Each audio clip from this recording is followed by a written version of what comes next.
everyone.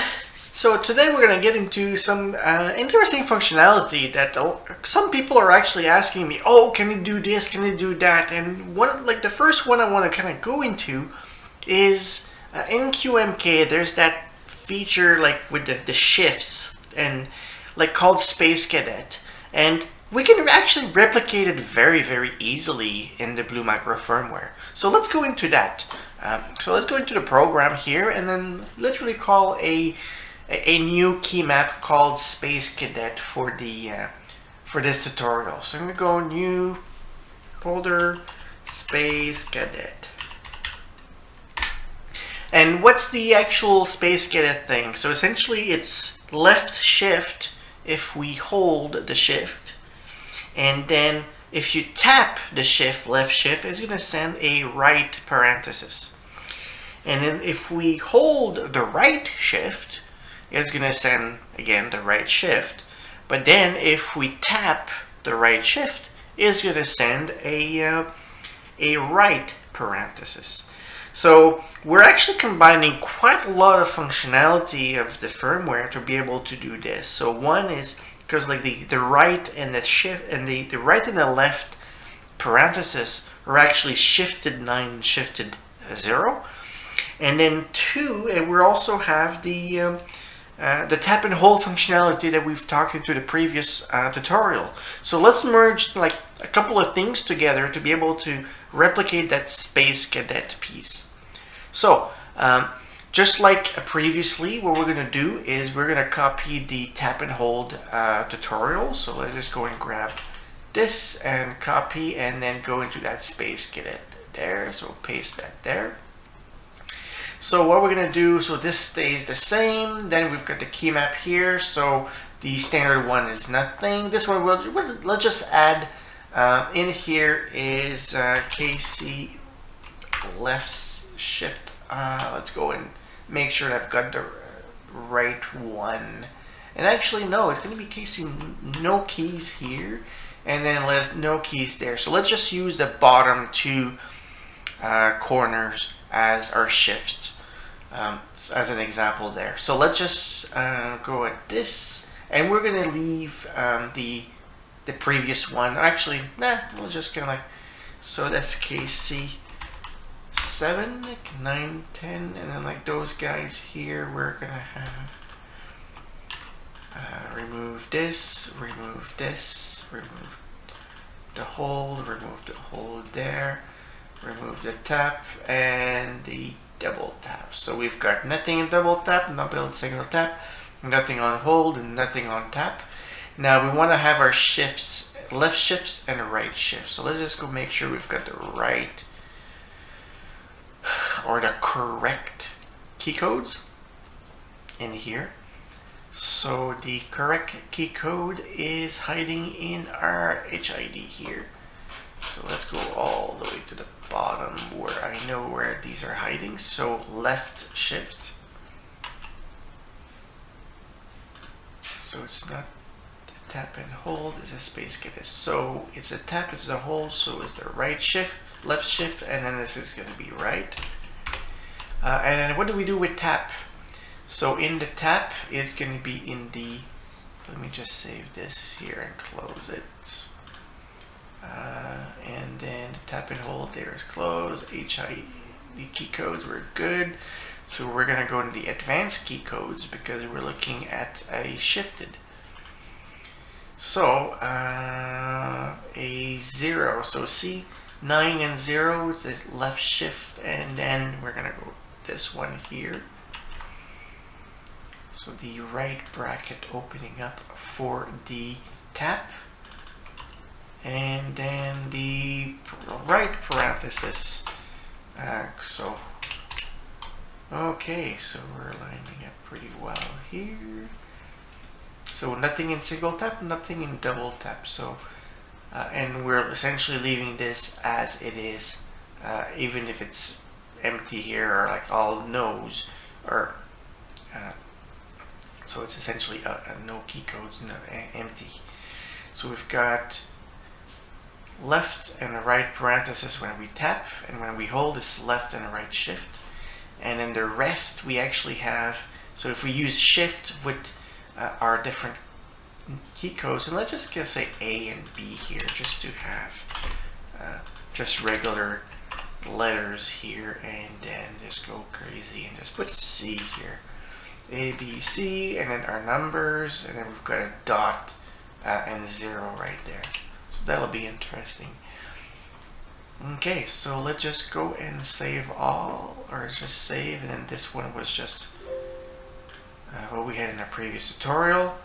And let's just go cd build, cd windows, and then it's a space cadet that we want to build,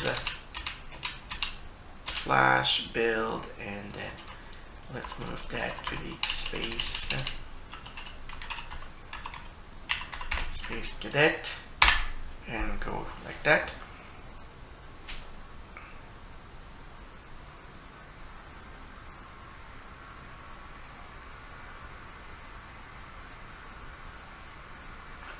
And it should be compiling fine because we haven't done anything special.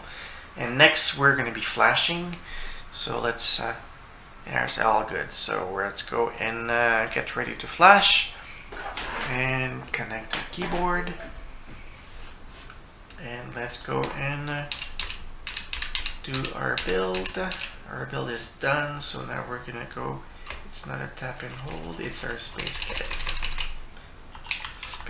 cadet, and the platform CON24, so I'll come back whenever it's completed.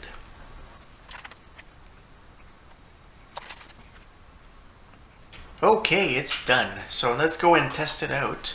So to be able to test it out, we just need to go out to, not this one, but, well, actually, it's this here. So let's go and reset this, and then I'll gotta make this a little bit smaller so that we can actually see things. Okay, so remember, it's our two bottom corner that are our shift. So let's go first, like standard numbers, 1, 2, 3, 4, 5, 6, and then A, B, C. So nothing special there, and then 0 and dot. So tap, we've got a bracket that just came through, and then this, the other bracket. You see the left shift gets toggled there. Now if I just hold, you can actually see the shift, and now I actually have these coming through. Now let's actually, and then if I go right shift, and you can see these coming through. So it'll be interesting to see in plain notepad how this looks like. So that was from a previous tutorial, so let's delete that. So tap, wanting open, tap close, that's good. And then let's go with the numbers here, 1, 2, 3, 4, 5, 6, and then if I press my shift, and then look, works just like a regular shift, and then this corner should work the same way. Yep. So if I hold, it's a shift. If I tap, it's a parenthesis. So that essentially is our Space Cadet. Now, I haven't done anything really special about functionality. All I did is I just said tap is this key, and then hold is this other key. And one of the key feature that I didn't really explain it earlier, but on the tap and hold, when I actually press the hold and actually keep holding, it actually repeats. Whenever I press the hold, it's gonna essentially sending the shift, but it won't release the shift until I actually release it. So if you remember in the previous tutorial, the curly bracket was getting repeated when I was keeping pressing on the hold, and that allows the functionality for the shift controls or any of the modifiers to actually be held in place, just like a regular press would for a shift or any other keys. So that's why, like, when we keep pressing on the hold, or on the or when we keep the hold key pressed for a long time, if it's a non-modifier key, you'll see it repeating just as if it was a normal key press. Okay, so in summary, what we've done is we've actually configured a single, or actually two keys in our situation here, to be both a regular key, like a key code being sent, and a shift to be sent out on the same key. And actually that is actually quite useful. So we're going to be able to see that in use in keyboards like the Gherkin, or any keyboards that require a lot of different functionalities to be able to leverage a small number of keys to be used to access different functions. Okay, so this was actually an interesting side note of implementing some functionality that is available in QMK, obviously in a very different way, but the same functionality is available in a very, very simple way, that it's merging functionality together in a single Keymap. Okay, well, this was it for today, and I'll see you next time.